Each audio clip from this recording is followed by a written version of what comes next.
할렐루야. 우리 옆에 분들과 같이 이렇게 인사해 볼까요? 충격받지 마시고요.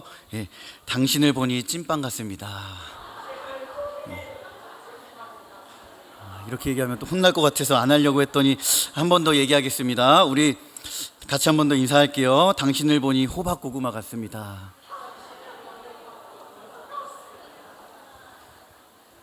이따가 무슨 소리를 들을지 모르겠어요. 여러분 인사를 이렇게 나눴는데요. 어떻게 기분이 좋으세요? 아니면 웃고 계셨지만 좀 기분이 거시기 하셨습니까? 네, 뭐 그쵸? 이 인사를 나눌 때요, 이 기분이 좋으신 분은 아마 이 겨울에 먹는 이 찐빵이라고 할까요? 찐빵과 이 호박고구마가 주는 그 상징적인 의미를 잘 알지 않을까라고 생각을 해 봅니다. 그런데 기분이 혹시나 죄송한 표현입니다. 잡쳤다면 찐빵과 고구마의 단편적인 모습을 보면서 나 그거 되게 싫어하는데 라고 그렇게 얘기하실 분들이 있을지 모르겠습니다. 그럼에도 불구하고 우리의 모습이요, 서로에게 허기를 또 달래줄 수 있는 사랑, 또 차가운 우리들의 마음 가운데 예수님의 그 사랑의 온기를 같이 전하고 나눌 수 있는 그리스도인의 삶으로 살 수 있기를 주님의 이름으로 간절히 축복합니다. 우리가요, 어떤 한 단어나 표현을 들을 때 그것을 긍정적으로 받아들이는 사람이 있고 부정적으로 받아들이는 사람이 있습니다. 오늘 말씀의 제목에 불편한 한 단어가 혹시 보이셨습니까? 저는 노래를 못하기 때문에 사실은 노래가 되게 불편하게 저에겐 다가오거든요. 근데 오늘 불편하게 하는 단어가 있다면 아마 광야이지 않을까라고 생각을 해보게 됩니다. 제가 우리 성도님들에게 싹 웃으면서 여러분의 삶이 정말 광야와 같은 삶이 되시기를 주님의 이름으로 간절히 축복합니다. 반드시 그렇게 될 줄로 믿습니다. 아멘 하면 안 돼요. 말을 잘 알아들어야 돼요. 여러분, 이렇게 이야기한다면 좋아할 사람이 누가 있겠습니까? 벌써부터 저를 바라보시는 우리 성도님들의 모습이 굉장히 심상치가 않으십니다. 극단적으로 좀 표현을 했지만요, 이 광야의 이미지를 떠올렸을 때 긍정적으로 다가오기보다는 힘들고 어렵고 가기 싫은 곳, 내 삶에서는 조금 우회해서 그곳을 마주하기 싫은 곳으로 이 광야는 다가오게 되어 있습니다. 그러나 이 광야에 담긴 뜻을 깊이 아는 사람은 그 광야라고 하는 단어 이미지를 꼭 그렇게 부정적으로만 생각하지 않고 어떻게 보면 우리들의 신앙 가운데 가장 필요한 또 한 과정으로 느끼시는 분도 있습니다. 물론 광야라는 곳이 힘들고 황폐하고 아무것도 없고 적막하고 삭막한 그런 곳입니다. 그런데 광야라고 하는 곳은 성경을 살펴보면 이스라엘의 역사가 담겨 있고 그들의 정체성이 광야에서 만들어지기도 했습니다. 오늘 말씀의 주인공 이 시편의 저자도요, 이 광야의 의미, 내 삶이 광야로 떨어졌을 때 어떻게 해야 될지를 알았고요, 또 우리의 삶이 광야를 만나고 거기에 있을 때 어떠한 믿음으로 하나님 앞에 반응을 해야 되는가라는 것들을 알려주고 있습니다.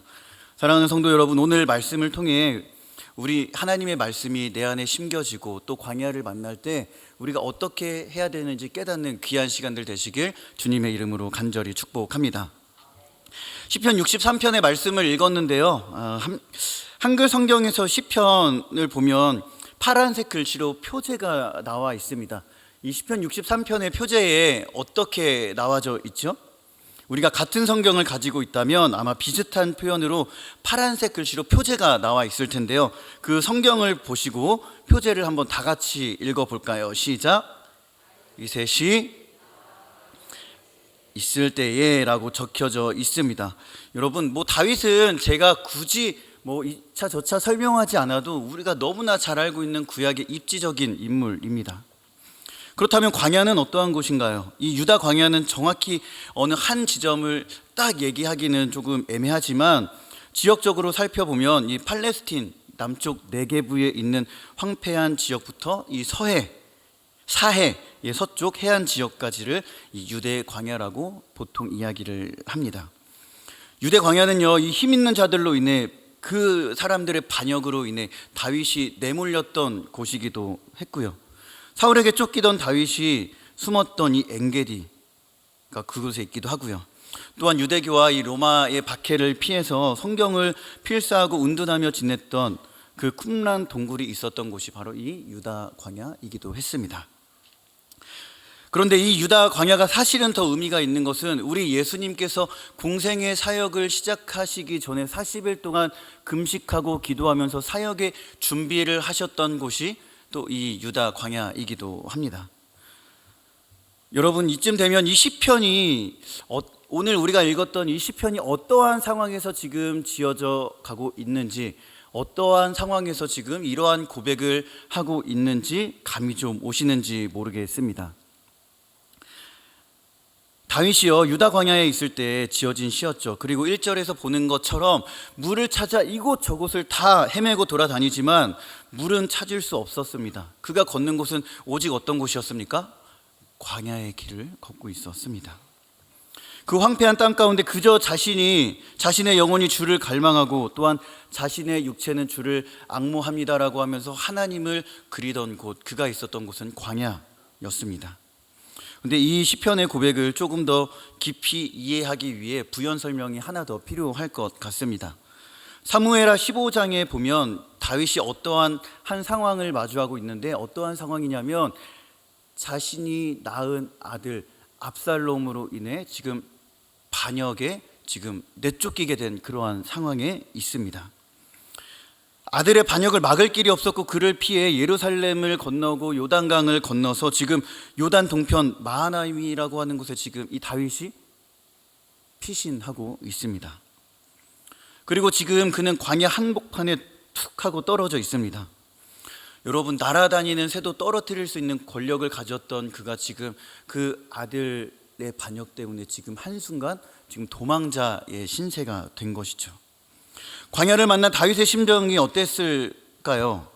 도와줄 사람도 없고 마실 물도 거의 찾아볼 수 없고요. 낮에는 덥고요. 밤에는 너무 추운 이 상황. 그러다가 혹시 발각이라도 되면 목숨을 잃을 수밖에 없는 그러한 상황 가운데 지금 이 다윗이 있게 되었습니다. 여러분, 지금 우리가 이렇게 한자리에 모여서 다 예배를 드리고 있죠. 예배를 드리기 위해 오늘 하루 어떠한 준비를 하셨습니까? 몸도 씻고 또 예쁘게 옷도 입고 화장도 곱게 하시고 이렇게 웃는 얼굴로 나오셔서 빨리 설교만을 기다리기를 이렇게 인자하게 기다리시고 있는 것 같습니다. 우리는요, 각자의 광야가 있지요. 하나님께서 이루신 가정인데 늘 가정 가운데 마주해야 되는 걱정은 어떤 걱정들이 있으십니까? 돈 걱정, 자녀 걱정, 갈등과 일어나는 고민은 그 가정을 몸담고 있는 우리들의 어떤 상황을 볼 때에 끝나지 않을 것과 같은 광야처럼 때론 느껴지기도 합니다. 직장에서는 어떻습니까? 일이라고 하는 것이 끝이 있던가요? 저도 이제 이렇게 교회에서 행정적인 일을 좀 담당하고 있지만 이 일이 끝나면 저 일이 생기고 저 일이 끝나면 또 요 일이 생기고 이러면서 일이라는 게 사실은 끝이 없더라고요. 그만두기 전까지 누군가의 눈치를 보면서 한 달에 한 번 무엇 받기 위해 그 갖은 고생을 합니까? 여러분 일을 다 해보셨잖아요, 그렇죠? 예, 한 달에 한 번 이렇게 일하면 월급이라는 걸 받지 않으셨던가요? 모르겠습니다. 예, 감이 도무지 잡히질 않아요.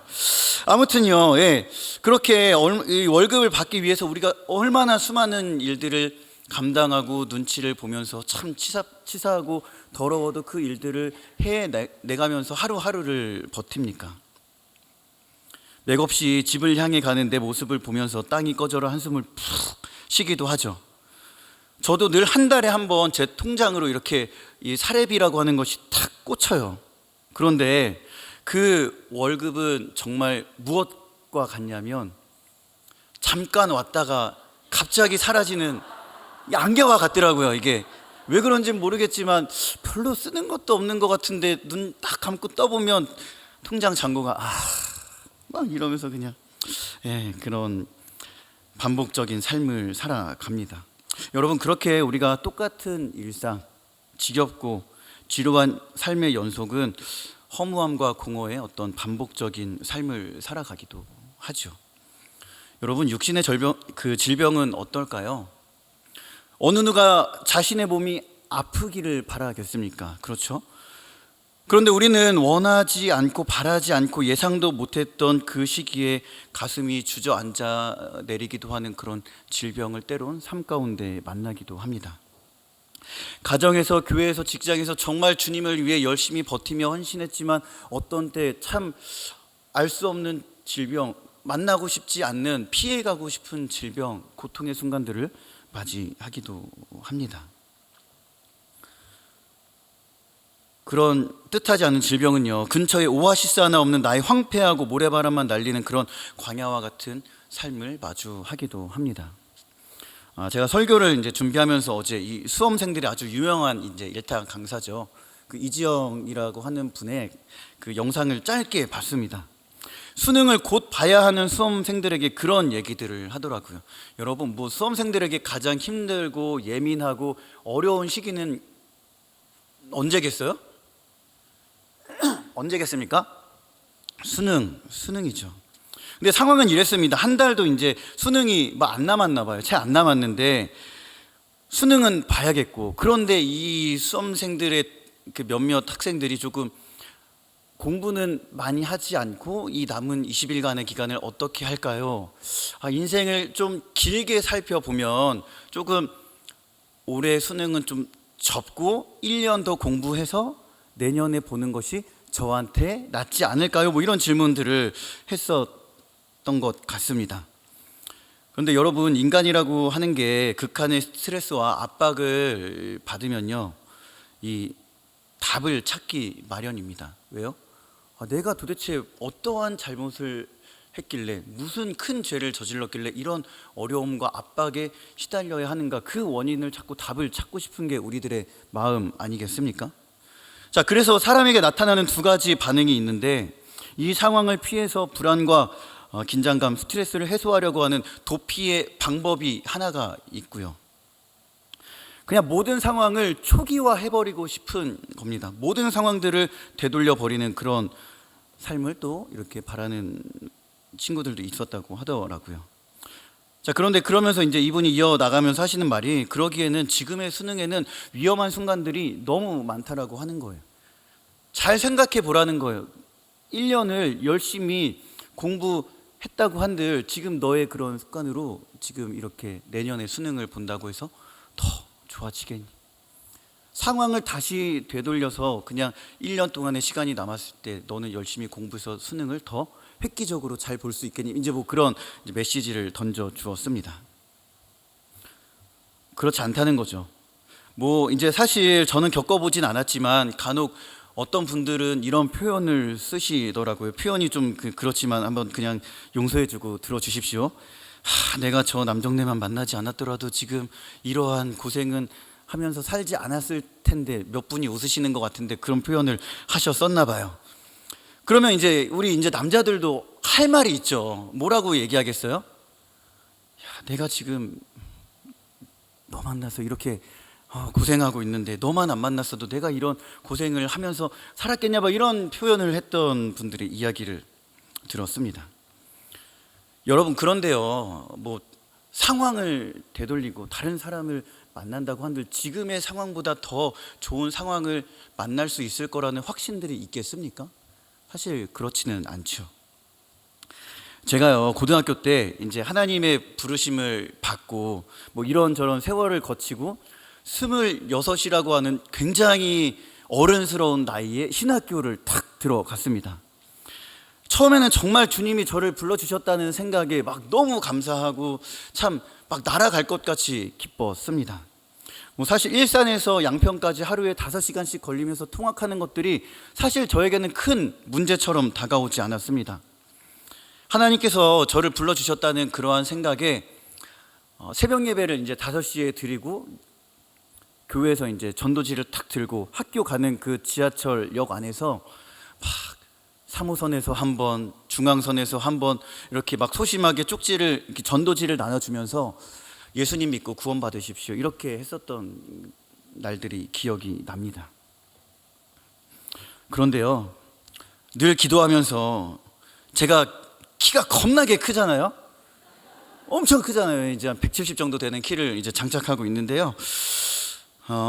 제가 그 키는 작지만 늘 정말 기도하면서 5대양 6대주를 품으면서 정말 복음을 그렇게 막 사방팔방 다니면서 전하게 해주실 것과 같은 그런 느낌이 있었습니다. 사도 바울과 같이요, 여기에 있는 손수건을 확 이렇게 휘둘리면 막 사람들이 막 예수님 만나고 회개하고 막 이렇게 나가 자빠지는 이런 일들이 막 일어날 줄 알고 열심히 기도했었던 적들이 있었습니다. 여러분, 그런데 제가 이렇게 사역을 해 나가면서 이렇게 제가 마주하는 현실은 제가 품었던 5대양 6대주는 뭐 말할 필요도 없이 이 운정 하나 품기도 굉장히 힘들고 중등부 친구들 한 명 품기도 사실은 굉장히 미쳐버릴 것 같더라고요. 쉽지 않습니다. 그러면서 이제 주의 길을 걷게 하셨지만 하면 할수록 도무지 이 사역이 무엇인지 모르겠고 내 삶의 방향성이 어디로 가야 될지 모를 것과 같은 그런 정말 방향을 잃어버린 것 같은 제 삶을 마주할 때도 많이 있습니다. 굉장히 어려운 삶의 광야를 만날 때도 있고요. 스스로 광야를 만들면서 내 자신을 가두고 더 초라하게 하는 내 모습을 만나는 경우들도 허다합니다. 아무튼 다시 그 강사의 이야기를 조금만 더 마무리해서 이야기를 해보면 이 강사가 그런 이야기를 해요. 이번 기회가 주어졌다면 그것이 길게 남았든 짧게 남았든 최선을 다하고 그 다음 것들을 생각하는 것이 옳지 않겠냐라고 하는 그러한 이야기들을 해 주시더라고요. 어제 설교를 준비하면서 이 목사가 강사님의 이야기를 듣는데 은혜를 받고 막 감동을 받고 눈물을 흘리면서 막 수강 신청을 막 할 뻔했던 어제 밤이었습니다. 여러분, 광야를 만난 다윗, 그러나 그의 삶이 지금 이 강사가 해줬던 그 삶의 선택을 해보지는 않았나 제 스스로 그렇게 생각을 좀 해보게 되었습니다. 여러분, 그의 고백, 다윗의 고백을 다시 한번 쭉 살펴보십시오. 광야를 피하게 해주십시오. 내 삶을 하나님 다시 한번 되돌려 주십시오라고 그렇게 고백을 했을까요? 아니요. 오히려 그 상황을 맞닥뜨리고 자신이 할 수 있는 최선의 선택을 하는데 광야에 있는 그 한복판, 아무도 없는 그 상황 가운데 하나님 한 분을 바라보며 그 하나님의 이름을 부르면서 그 광야에 하나님께 노래를 올려드립니다. 그가 이렇게 믿음의 선택을 할 수 있었던 것은 광야에 있는 한 도망자의 노래를 들으신 하나님의 일이셨으리라 저는 그렇게 확신을 합니다. 이런 상황 가운데 다윗은 하나님을 신뢰하고 오히려 기뻐하며 광야에서 하나님을 노래합니다. 우리 2절과 4절까지의 말씀인데요, 우리 2절부터 4절의 말씀 같이 읽어보겠습니다. 시작. 내가 주의 권능과 영광을 보기 위하여 이와 같이 성수에서 주를 바라보았나이다. 주의 인자하심이 생명보다 나음으로 내 입술이 주를 찬양할 것이라. 이러므로 나의 평생에 주를 송축하며 주의 이름으로 말미암아 나의 손을 들리이다. 아멘. 사랑하는 성도 여러분, 제가 오늘 이 구절을 계속 이제 어제 설교를 준비하면서 이 구절을 보면서 한창 좀 이 구절 가운데 머무르게 되었습니다. 그리고 이 말씀의 거울로 저를 조금 살펴보게 되었습니다. 나는 지금 과연 어떤가? 나의 믿음은 지금 어떠한 믿음으로 하나님께 나아가고 있는가? 좀 생각해 보게 되더라고요. 광야를 만나면 다윗과 같이 하나님을 전적으로 신뢰하고 찬양하고 그분을 높여드릴 수 있을까라는 고백이 내 안에 있을까? 아니면 여전히 내 마른 목 축여줄 오아시스를 찾고요, 도와줄 사람을 찾고 마른 목을 축이고 힘을 얻어 그 광야를 빠져나갈 궁리만 하고 있지는 않은가? 지금 제 삶을 돌이켜보게 되었습니다. 근데 저의 신앙은 조금 후자에 지금 가까운 삶을 살고 있더라고요. 다윗처럼 그 광야에서 하나님을 확신하고 내 생명보다 귀하고 나으신 그 주님의 인자하심을 내 광야와 같은 삶 가운데 찬양할 마음은 내 마음 가운데서 쉽게 찾아보지는 못했습니다. 광야와 같은 그 내 삶을 만날 때 하나님, 저 좀 제발 위로해 주십시오. 하나님, 저 이곳에서 좀 제발 벗어나게 해 주십시오. 이 모든 상황을 피하게 해주시고 돌려주십시오. 지금 너무나 힘듭니다. 하나님은 그렇게 하실 수 있잖아요 라고 기도만 할 줄 알았지, 다윗과 같이 내가 지금 주의 권능과 영광을 보고 있습니다. 그 주님의 인자하심이 내 목숨보다 나아서 지금 나의 입술이 주님을 향해 찬양하고 있습니다. 그렇기 때문에 내 평생 사는 동안 내 두 손을 들어 하나님을 찬양합니다, 이러한 고백은 제 마음 가운데 없었습니다. 개인의 감정과 억울함을 토로하고 거기서 자신의 상황과 형평만을 바라보고 한탄하는 것이 아니라 성소에서 만난 하나님, 그 주님의 영광, 권능을 우리들은 다시 바라보아야 합니다. 여러분, 그렇기 때문에 믿음은 하나님을 기억하고 하나님을 전적으로 바라보는 것입니다. 그렇게 우리가 이 예배당에서 드리는 예배는 전적으로 하나님을 기억하고 바라보아야 하는 우리 믿음의 고백이 되어야 합니다. 저는 바라기는 여기에 모인 우리 모두가 한 명도 빠짐없이 이 예배를 정말 소중하게 여기고 하나님을 다시 한번 기억하고 온전히 바라볼 수 있는 귀한 시간 되시기를 주님의 이름으로 간절히 축복합니다.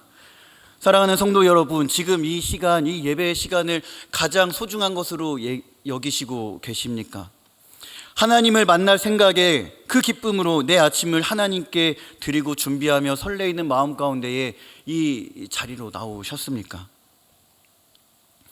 이 예배 가운데 여전히 찬양과 기도, 말씀 가운데 역사하시고 임재하시고 이 예배 가운데 우리 마음 가운데 임재하실 그 하나님을 기대하고 소망하는 마음 가운데 나오셨습니까? 이제 수요식당도 하지 않는데 점심은 뭐 먹지? 근처에 맛집이 뭐가 있을까? 양식을 먹을까? 중식을 먹을까? 한식을 먹을까? 아니, 오늘은 디에트라 옆에 있는 저기 초밥 좋은 날 일식을 먹어야겠다, 이런 생각을 하면서 지금 예배의 시간을 허투루 보내고 있지는 않으십니까? 여전히 여기에 서 있는 목사의 설교를 평가하고 판단하느라 하나님의 임재, 이곳 가운데 계신 지금 하나님을 누리지 못하고 계신 건 아니십니까? 예배는 전적으로 하나님을 기억하고 바라보며 하나님을 느끼는 시간입니다. 여러분, 그런데 큰맘 먹고 예배에 왔지만 지금 내 손에 들려져 있는 것은 성경책입니까? 아니면 카톡 핸드폰입니까?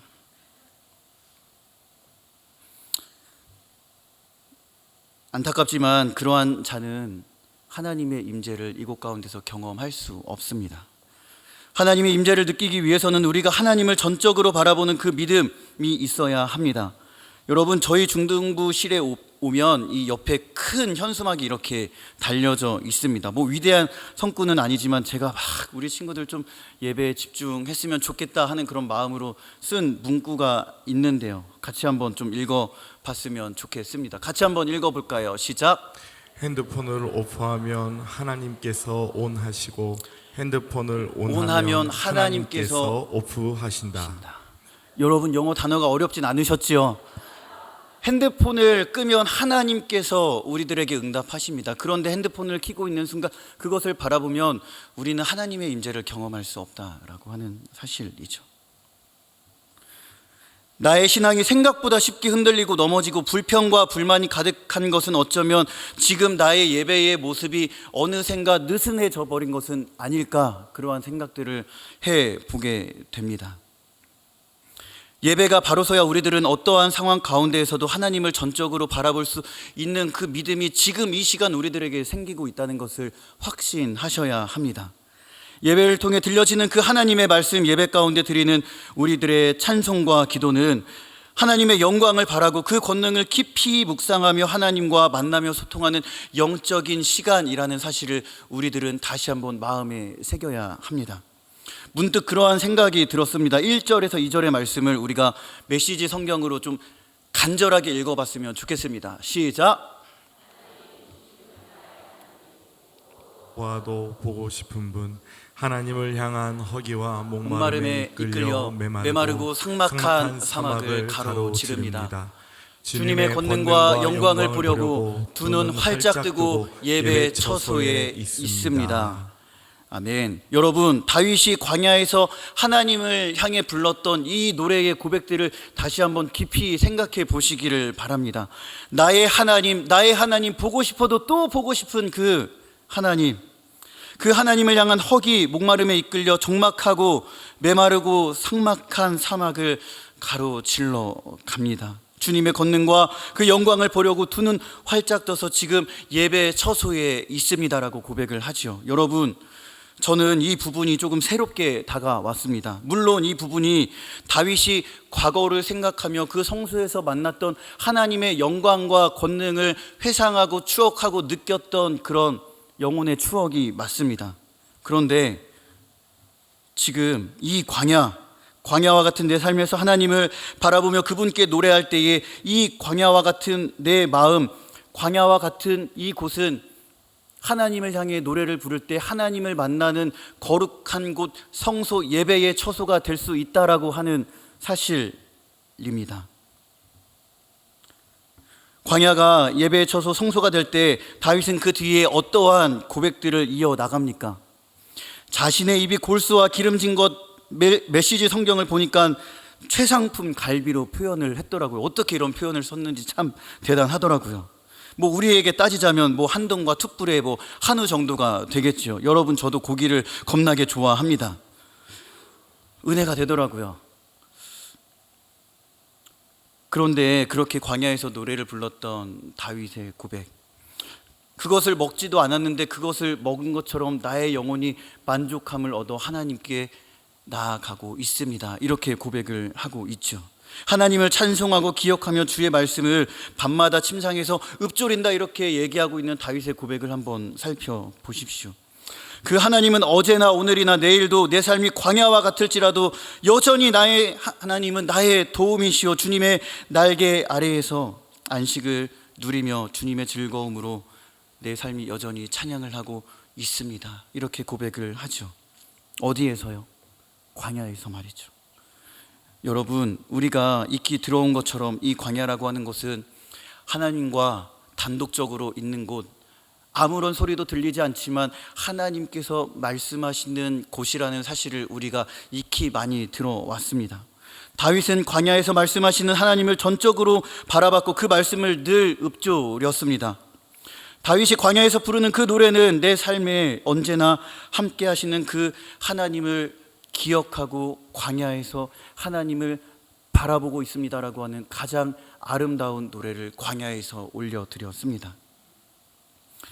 그러한 다윗은 이제 7절과 8절에 보니 하나님을 향한 확신으로 이어집니다. 우리 7절과 8절의 말씀을 읽어보도록 하겠습니다. 시작.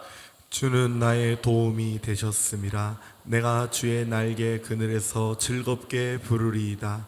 나의 영혼이 주를 가까이 따르니 주의 오른손이 나를 붙드시거니와. 아멘. 나의 도움이 되신 그 하나님, 나의 영혼이 그 하나님을 더 아주 가까이 손을 잡고 부둥켜 안으며 따르는 그러한 삶, 다윗의 입에서 터져나온 그 광야에서의 노래는 하나님을 더 확신하고 믿음의 삶을 살겠다는 결단으로 이어졌던 것입니다. 여러분, 지난날 내 삶에 베푸신 하나님의 은혜를 다시 한번 생각해 보십시오. 내 믿음이 성장했던 그 나날들을 다시 한번 떠올려 보십시오. 힘들고 어려운 고난 광야의 삶 중심에 누가 계셨습니까? 그 삶 중심에 내가 있었습니까? 아니면 나를 지금까지 인도해 주신 그 하나님이 내 삶의 가장 중심에 계셨습니까? 그 하나님은 여전히 광야에서도 말씀으로 우리의 삶 가운데 여전히 함께 하고 계십니다. 내 삶이 황폐하고 삭막한 광야에 떨어진 것만 같은 그러한 상황 가운데에서도 여러분 각자 나름대로 하나님께 눈물을 흘리며 그 시편을 주님께 올려드린 삶의 나날들이 떠오르지는 않으십니까? 내 눈물을 드린 그 하나님은 어제도 같은 하나님이셨고 오늘도 동일하신 하나님이시며 내일도 한결같이 변함없이 우리들 가운데 말씀으로 함께 하시는 그 하나님이라는 사실입니다. 그 하나님이 때로는 내 삶을 광야로 내몰기도 하시지만 그곳 광야에서 진정한 오아시스는 우리 하나님이셨습니다. 나의 주리고 마른 목을 적셔주시고 그 하나님으로 인해 다시 한번 나의 신앙이 성숙한 신앙의 길을 걸어가기를 간절히 소망합니다. 이제 말씀을 좀 맺어 보려고 합니다. 반주를 좀 해주시면 감사할 것 같은데요. 여러분, 가장 외롭고 쓸쓸하고 고통이 머물렀던 그 십자가의 광야를 홀로 걸으셨던 우리 예수님이 떠오르진 않으시는지요? 그 광야 가운데 나의 하나님, 나의 하나님 외치셨던 우리 예수님의 부르짖음은 결국 모든 사망 권세를 이기시고 우리들에게 구원의 빛으로, 복음의 시작으로 우리들에게 오셨습니다. 예수님도 가장 힘든 광야에서 하나님을 나의 하나님, 나의 하나님으로 찾으며 그 하나님을 의탁하고 의존했습니다. 사랑하는 성도 여러분, 광야에 있을지라도 나의 하나님을 찾으시고 내 목숨보다 귀하신 그 주님의 인자하심을 두 손 높이 들어 하나님께 광야에서조차 찬양을 올려드리는 우리들의 신앙이 되시길 주님의 이름으로 간절히 축복합니다. 그 하나님께서 광야가 지나갈 때까지 우리 손을 붙잡고 의의 길로 인도하시며 결국에 우리들의 고백은 여호와는 나의 목자시니 내가 부족함이 없으리로다 라고 하는 그 하나님을 고백하게 될 것입니다. 이 고백이 내 삶의 한복판 광야에서 드리는 가장 아름다운 노래가 되시길 주님의 이름으로 간절히 축복합니다.